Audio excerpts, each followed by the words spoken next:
కార్డ్లో మెయిన్గా మనకు టోటల్గా ఇది డిజిటల్గా ఉంటుంది. పైగా దీని యొక్క కలర్ కూడా చేంజ్ చేయడం జరిగింది. మనకు టోటల్గా గోల్డెన్ కలర్లో అయితే రావడం జరుగుతుందన్నమాట.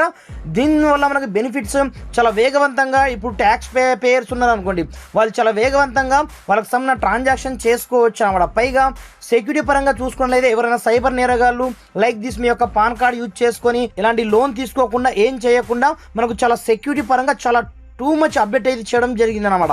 దీంతో పాటుగా మీరు ఎలాంటి ట్రాన్సాక్షన్ చేసినా ఏం చేసినా విత్ ఇన్ ఫ్రాక్షన్ ఆఫ్ సెకండ్స్లో ఈ పాన్ కార్డ్ అయితే మనకు పనిచేస్తుంది అనమాట. పైగా దీన్ని ఈజీగా మనము ఆర్డర్ అయితే పెట్టుకోవచ్చు అనమాట. జస్ట్ నేను చెప్పే ప్రాసెస్ని మీరు ఫాలో అవ్వండి. ఆన్ ది స్పాట్లో మీకు సంబంధించిన 2.0 అప్గ్రేడెడ్ పాన్ కార్డ్ని మీరు ఈజీగా అయితే పొందొచ్చు అనమాట.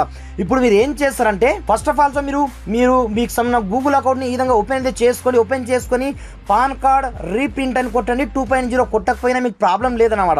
అలాంటప్పుడు టోటల్గా మీకు ఈ విధంగా ఇంటర్ఫేస్ అయితే రావడం జరుగుతుంది.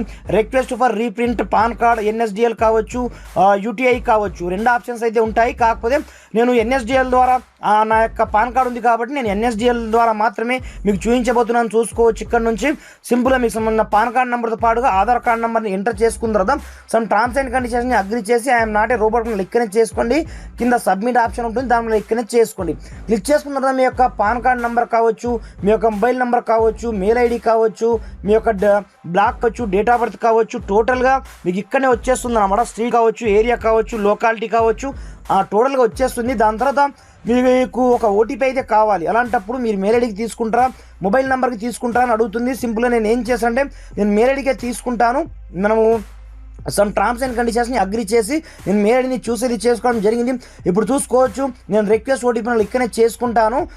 రిక్వెస్ట్ OTP క్లిక్ చేసుకున్న మరుక్షణమే నా మెయిల్ ఐడికి ఒక OTP అయితే వచ్చేస్తుంది. ఆ OTPని ఇక్కడ నేను ఎంటర్ అయితే చేసుకున్నాను. చూసుకోవచ్చు. ఎంటర్ చేసుకున్న తర్వాత ఫ్రాక్షన్ ఆఫ్ సెకండ్స్లో ఇక్కడ మనం ఒక 50 రూపీస్ పేమెంట్ అయితే చేయాల్సి ఉంటుందన్నమాట. ఇక్కడ చూసుకోవచ్చు.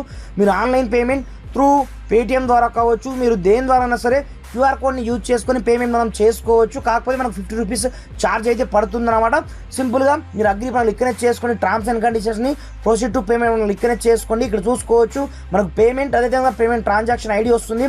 దీంతో పాటుగా ఇక్కడనే మనకు QR కోడ్ కూడా వస్తుంది అనమాట. సింపుల్గా నేను మొబైల్ని ఓపెన్ చేసి QR కోడ్ని స్కాన్ అయితే చేయడం జరిగింది. ఇప్పుడు చూసుకోవచ్చు. మనకు కొద్దిసేపు వెయిట్ చేయమంటుంది అనమాట.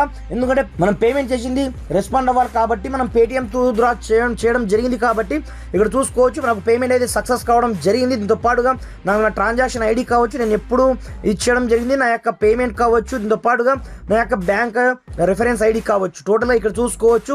మీరు ఈ విధంగా చేసుకున్న తర్వాత మీరు ఒక పాన్ కార్డ్ రిసిప్ట్ని జనరేట్ చేసుకోవాల్సి ఉంటుందన్నమాట. ఇక్కడ చూసుకోవచ్చు. మీరు డౌన్లోడ్ కూడా చేసుకోవచ్చు. మీకు రిసిప్ట్ ఇక్కడనే వచ్చేస్తుంది. మీకు లైవ్లో చూసుకోవచ్చు. వన్స్ మీరు డౌన్లోడ్ చేసుకున్న తర్వాత సింపుల్గా మనకు PDF రూపంలో ఈ విధంగా అయితే రిసిప్ట్ వచ్చేస్తుంది అనమాట.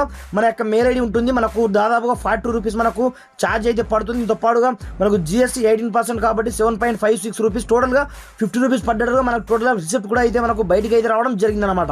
ఈ విధంగా మీ యొక్క పాన్ కార్డ్ని మీరు ఈజీగా 2.0ని మీరు ఇంట్లో కూర్చొని మీరు అప్లై అయితే చేసుకోండి ఫ్రెండ్స్. Thanks for watching. జై హింద్.